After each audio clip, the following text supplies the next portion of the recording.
So what's up, guys? So welcome back to one of our videos, a video that I've been thinking for quite some time now, and this is the three mistakes that I made, and this is why I'm no longer working full-time in a barbershop.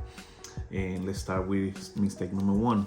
One of the mistakes number one was not choosing the right shop or the right environment. What do I mean by that? The shop was a good shop, but it was basically a brand new shop. When you're a barber that you have no clientele, your base choices is to go to a barbershop that's basically booming in a way, but also that has a good environment. You also have a good vibe. The vibe wasn't an issue. It was just the rebuilding of the shop. The shop was basically a shop before. It basically was spending most of the time closed. So it was basically rebuilding the shop, and I was basically most of the time the only barber there, like at 7 in the morning. And I was there for quite some time, so opening and closing, and handing business cards. That's something that I would tell anybody, that if you are a barber, look for that. That should be your number one to go to, is just focus on choosing the right shop. And this led me to my second mistake that I made. It was that I took this decision of going straight off for full-time on it. It didn't really quite work. I almost did it for a whole year, and the mistake what I had was not having a backup. What do I mean by that? Having a backup in terms of having that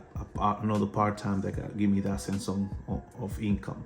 In my case, I have a family, I have kids, I have a wife. All that included, not making enough money, just making what I was making in the shop, it was barely keeping me above water. That was a really struggle, because that was one of the reasons why it pushed me to get a second job, because I wasn't making enough money. And number three, this leads me to my third and last reason of my mistakes. It was taking too long to make the decision of getting another source of income in terms of a job.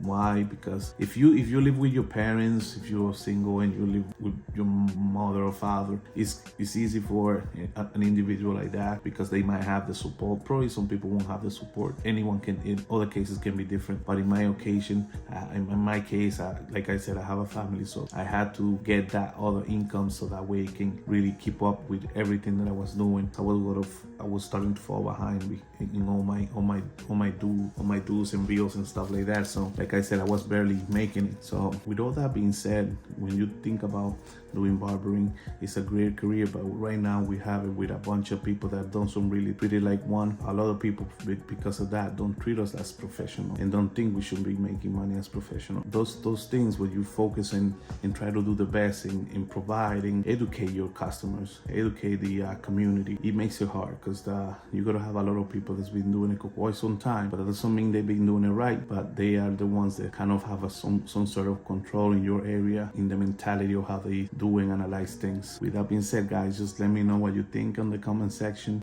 Let me know what your questions, what would you like me to talk about, and I will see you in the next video, guys. Take care.